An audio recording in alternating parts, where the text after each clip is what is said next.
Hello everyone and welcome back. My name is ICOnlyBlue and as always, welcome to Minecraft Dungeons, where everyone says that this game is for kids, but it's not. Minecraft Dungeons is an ARPG that was developed by Mojang Studio, the well-known developers for Minecraft, and Double 11, the developers for Rust on console and other games like Goat Simulator. This game is good and let me tell you why.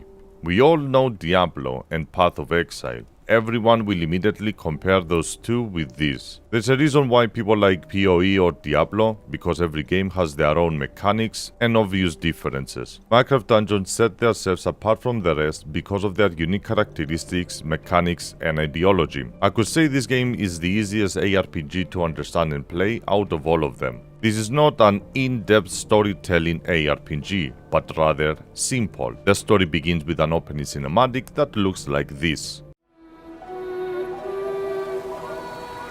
It was a time of great adventure and danger.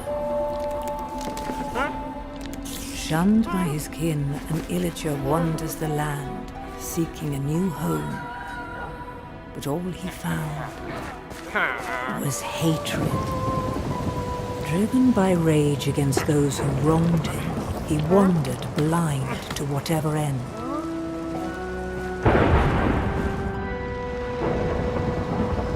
Until at long last, the illager found something that would change him forever. The Orb of Dominance.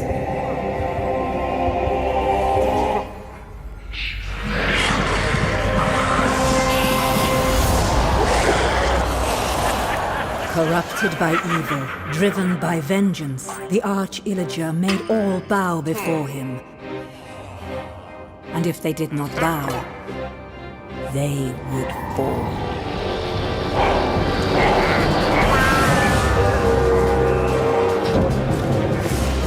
The illagers raided the land.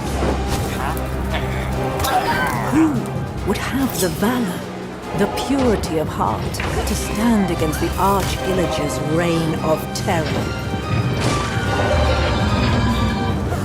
Well, not that one. But maybe you.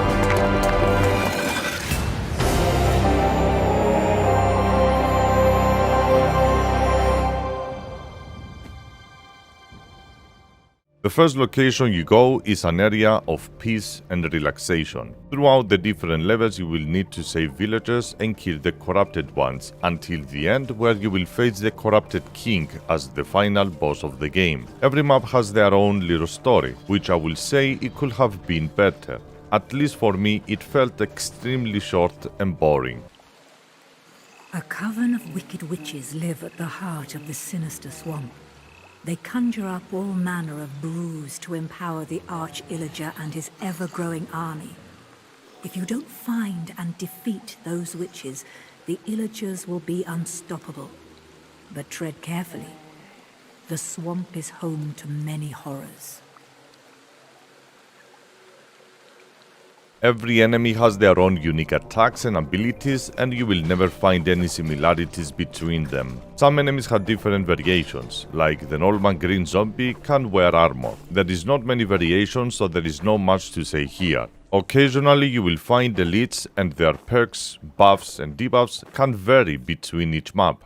Every map is randomly generated, so you will never find the same enemies or locations again. Some maps also have bosses that never change their tactics, so you can be more prepared using different sets of armor for different boss fights. The illager raids have roasted this once lush land to ruin. Only one village remains unspoiled in this corner of the world. Make haste, hero. You must warn the villagers there of the battle to come. You are their only hope. Talking about the different armor, let's talk about what is there when it comes to gearing. You have to use a melee and a ranged weapon, but it's up to you to choose which one will complement your playstyle. You have the option to choose your armor, which every armor and weapon has their own variations. Some give you extra armor and defense, and some lifesteal and attack speed. At least those never change, so you can create your own loadout depending how you want to play the game. Every weapon and armor comes with their own RNG based attributes that you can invest level points to unlock and use. Depending on the rarity of the weapon or armor, you can potentially have up to 3 enchantments at once with different attribute selection each time, meaning you can have up to 9 attributes to select from and keep only 3. If you find a new gear and you want to invest level points, then by salvaging your previous gear, you will get 100% of your points back. Lastly, you have 3 artifact slots that you can equip any artifact at any time that you wish, even during combat, to help you deal with different type of enemies. Personally, I tried a lot of them and only 3 of them complemented my playstyle, so I never changed them. As you progress through the game, you will be finding higher level of the same artifacts with no changes to the mechanics of the artifact, but mostly just the duration or the amounts. For example, a harvester at level 5 will do 5 to 100 damage, and the level 70 harvester will do 50 to 1000. Throughout the different maps, you collect emeralds, or you can salvage useless gear that you can use at your base, where you have 2 NPCs that lets you buy RNG crates for gears and artifacts. By the Arch-Illager's decree, all free folk are now enemies of the Illager Empire. Somewhere in these woods, a caravan is transporting villager prisoners to labor in far-off lands. Find the caravan and stop the Illagers, or there's no telling what dreadful doom will befall our villager friends. Let's talk about music. Although Minecraft Dungeons music is really good, I had it turned off the entire playthrough because the quiet moments were too many, leaving me with nothing to listen in the background while live streaming. When the music was playing, mostly it was a slow, boring background music. Not much to say here either. I like my own music. When it comes to combat though, the game does an amazing job delivering you easy to understand weapon sound effects and easy to memorize enemy attacks.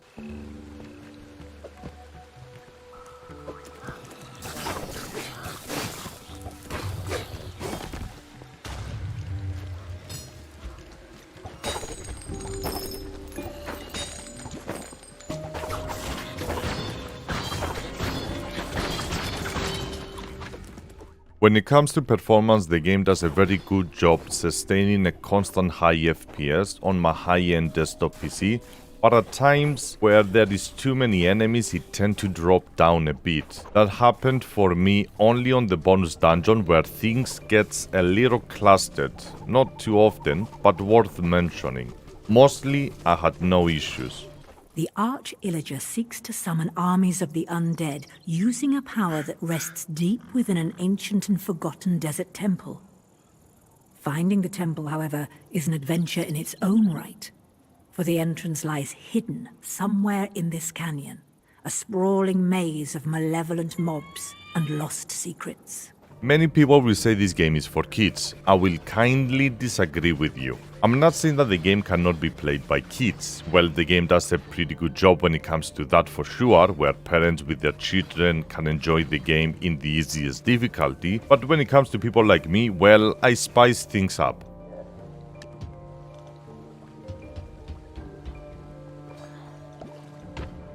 The way that I played the game and I had fun with is pretty stupid. After the tutorial where you had almost no gear, I maxed out the difficulty and 16 hours later finished the default difficulty. And let me tell you that was rough. I live streamed the entire playthrough and I can't count how many times I died. Well, after that I did it again, with the adventure difficulty and now with the apocalypse as well. My gameplay now looks something like this.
That's pretty much how I have been playing since the very beginning. It's tough, but I love it. If you finish the campaign within 4 hours, then you are doing something wrong. I have been playing the game for about 30 to 40 hours so far, and I don't think I can pass the Apocalypse first level at max difficulty, but I will keep trying. Deep within these halls awaits a powerful necromancer, the forgotten ruler of a nameless kingdom. The necromancer wields an enchanted staff that holds the power to summon the undead. We must destroy it before the Arch-Illager can claim it in his tiny evil hands, for that would surely be the doom of us all.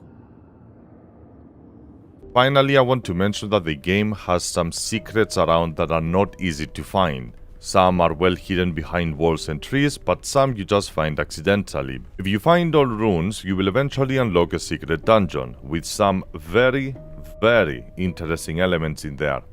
If you have seen it, you know what I'm talking about. Don't forget, you can also unlock some secret caves for additional content and for level or gear grinding. I didn't grind anything so far. That's the point of my playthrough. Finish the game under leveled and under geared. And that's about it. This is Minecraft Dungeons in a nutshell. It's not a game that I will be playing endlessly forever, but once I finish it, I will be waiting for the 2 DLCs that you can already buy for $10. If the game keeps the content going, the DLC is not expensive, then I think this game will keep a lot of people entertained for a while, and sure, I think I will be one of them. This is not a Diablo killer, but a good introduction to the ARPG genre. Simple, nice, and unique in their own way. Don't forget, this is a $20 game. You will get more than what you paid for. Do what I did.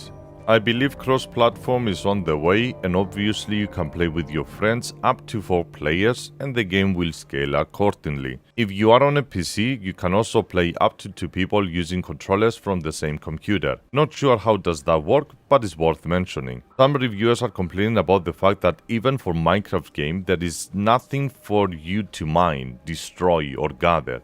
To that I will say I agree.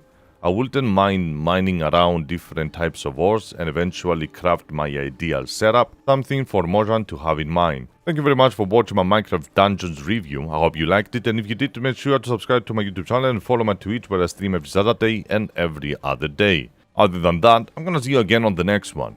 Bye!